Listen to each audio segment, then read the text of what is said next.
आज हम आए हैं बॉम्बे प्रेस के ऑफिस में और हमारे साथ बैठे हैं शराफत खान साहब, चीफ एडिटर, जो रेख देख में उन्हीं के सब काम होते हैं बॉम्बे प्रेस के। आज हम इनसे कुछ सवाल करने आए हैं और सवाल ये है कि हाल ही में कुछ बिल्डरों को अरेस्ट किया गया था क्राइम ब्रांच ने। क्राइम ब्रांच ने क्यों अरेस्ट किया गया था, सारे मामला जो हैं हमारे खान साहब बताएंगे। बॉम्बे प्रेस में आपका स्वागत है सर। क्या कहेंगे आज जो हाल ही में उनको शक की बिना पे अरेस्ट किया गया था और अरेस्ट किया गया है बिल्डरों को, क्या कहेंगे आप?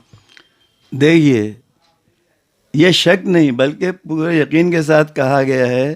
क्राइम ब्रांच ने एक स्टेटमेंट जारी किया है जिसमें ये बताया गया है कि ये लोग एक्सटॉर्शन करते थे, लोगों को डराते धमकाते थे और पेपर्स की, जायदाद की, जो जायदाद के पेपर में हेराफेरी करते थे और उनके डुप्लीकेट पेपर बनाकर इस तरह से काम करते थे कि करोड़ों का माल लाखों में ख़रीदते थे और लाखों का माल हज़ारों में।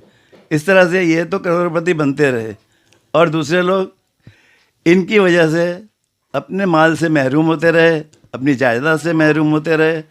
और ये भी हुआ कि बहुत से लोगों ने तो नाम लेना छोड़ दिया क्योंकि ये अंडरवर्ल्ड के लोग हैं और ऐसे लोग हैं कि अगर इनका नाम भी लिया जाए तो सामने वाले के साथ, इनके कंप्लेन करने के वाले के साथ कुछ भी हो सकता है।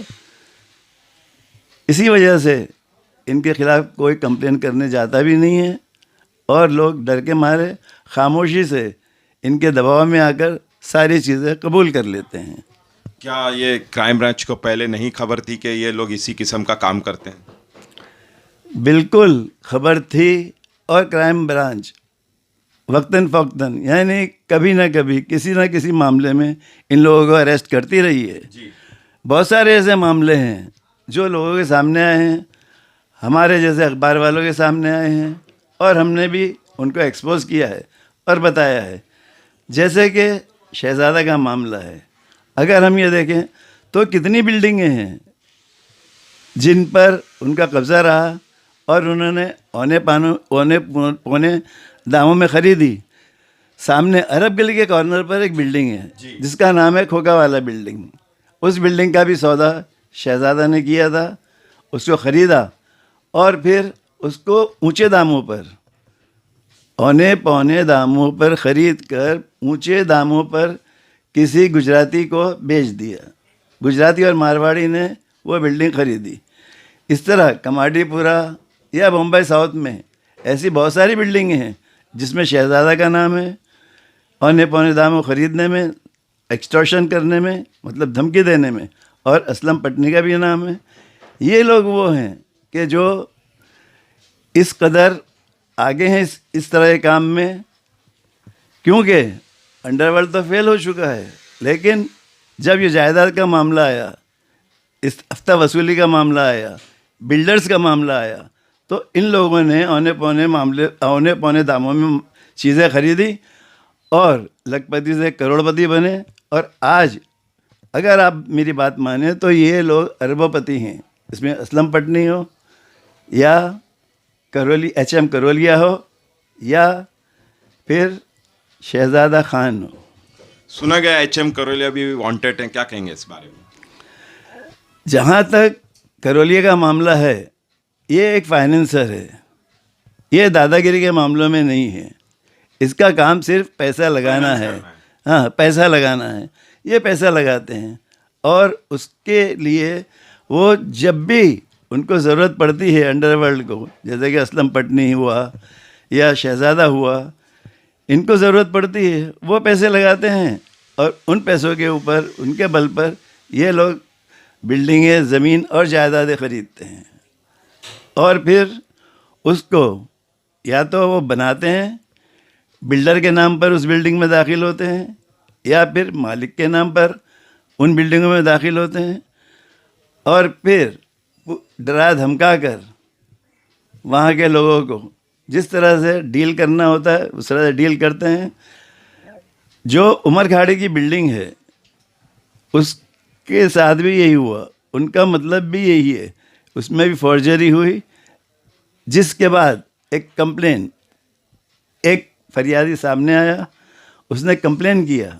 पुलिस ने अब तक उसका नाम नहीं बताया है, लेकिन फरियादी आने के बाद में इस बात का खुलासा हुआ कि इस बिल्डिंग के दस्तावेज़ात में, पेपर्स में हेरा फेरी की गई है और बहुत बड़ा मामला है जो कम से कम 25 करोड़ का बताया जा रहा है। बताया तो जा रहा है करोड़ों का, लेकिन उनके जो वकील हैं वो कहते हैं ये करोड़ों का मामला नहीं है, सिर्फ कुछ लाखों का ही है। देखिए, वकीलों का काम है अपने क्लाइंट को बचाना, वकील अपना काम कर रहे हैं, और पुलिस का काम है असलियत और हकीकत को सामने लाना। तो पुलिस अपना काम कर रही है। मामला कहाँ जाकर खुलेगा? अदालत में। अब मामला अदालत में पहुंच गया है। कुछ लोगों को क्राइम ब्रांच ने, एक्सटॉर्शन सेल ने गिरफ्तार भी किया है और उनको अदालत में पेश भी किया है।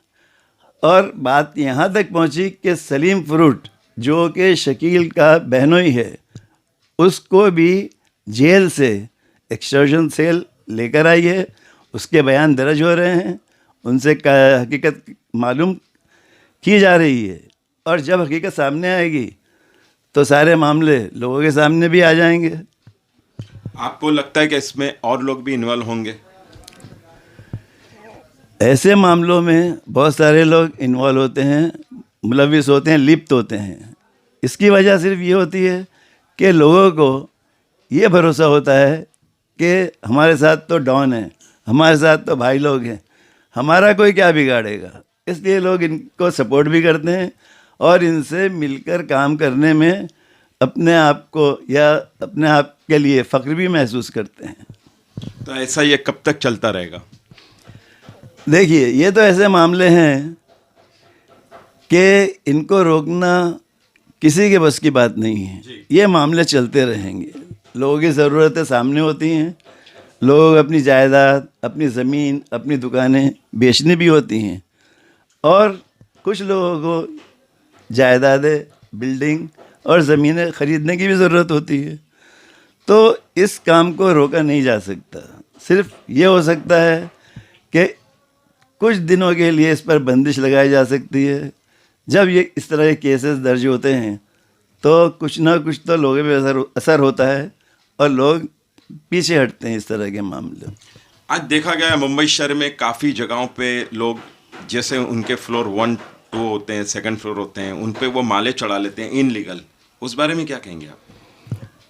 देखिए, जो इलीगल कंस्ट्रक्शन करते हैं, जो इलीगल कंस्ट्रक्शन के धंधे में हैं, इनमें भी बिल्डर होते हैं, वहाँ के डी वार्ड या किसी वार्ड के भी इंजीनियर होते हैं, और सबसे बड़ी बात है जो काम करने वाले होते हैं, जो कॉन्ट्रैक्टर होते हैं, उनकी रजामंदी से और बिल्डिंग मालिक की रजामंदी से और वहाँ के रहने वालों की रजामंदी से इस तरह के काम होते हैं। कल को कोई अगर हादसा होता है तो उसका जिम्मेदार कौन होता है?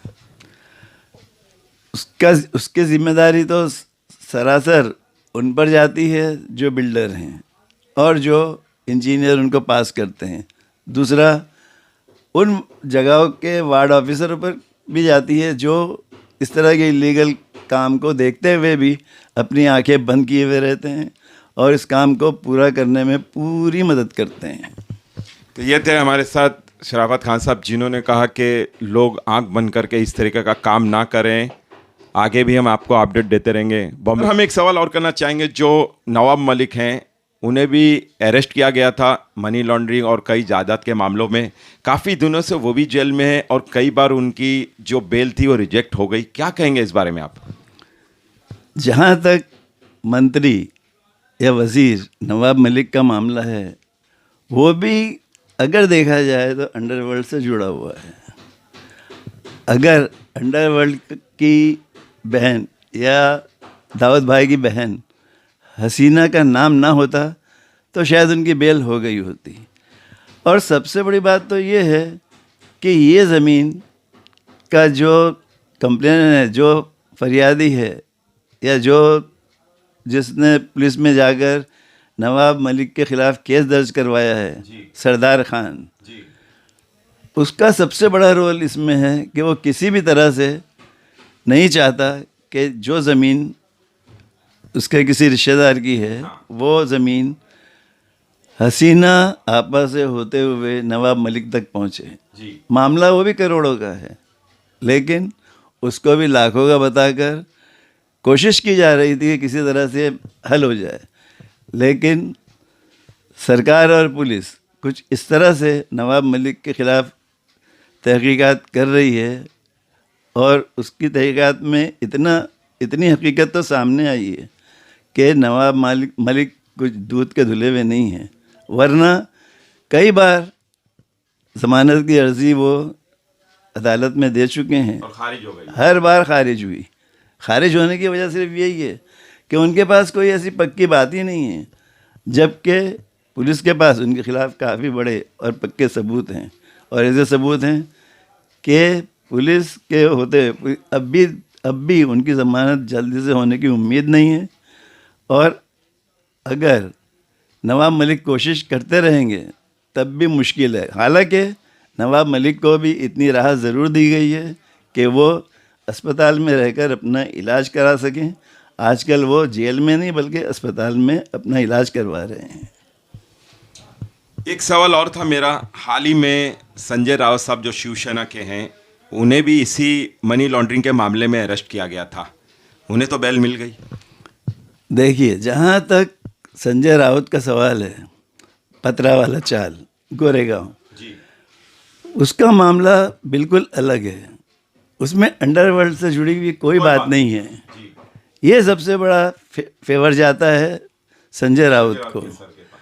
क्योंकि उन्होंने ऐसा कोई काम नहीं किया कि वो अंडरवर्ल्ड के पास जाते या अंडरवर्ल्ड के किसी कनेक्शन से वो ज़मीन ख़रीदते या पतरा वाला चाल ख़रीदते। जी हालांकि उन्होंने भी पतरा वाला चाल ख़रीदने में कुछ ना कुछ काम ऐसा किया होगा जिसकी वजह से पुलिस या मनी लॉन्ड्रिंग के केस ईडी वहाँ तक पहुँची और उन्हें अरेस्ट किया।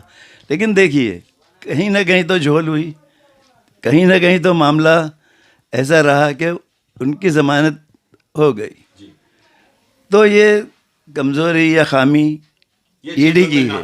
ये ईडी की थी। ये ईडी की खामी थी कि उन्हें अरेस्ट किया और आज वो ज़मानत पर बाहर हैं। तो ये थे हमारे साथ शराफत खान साहब, जिनसे हमने काफ़ी बातें की हैं। बॉम्बे प्रेस के साथ मकसूद शेख। बॉम्बे प्रेस को लाइक, शेयर एंड सब्सक्राइब कीजिए तेज़ ताज़ा खबरों के लिए।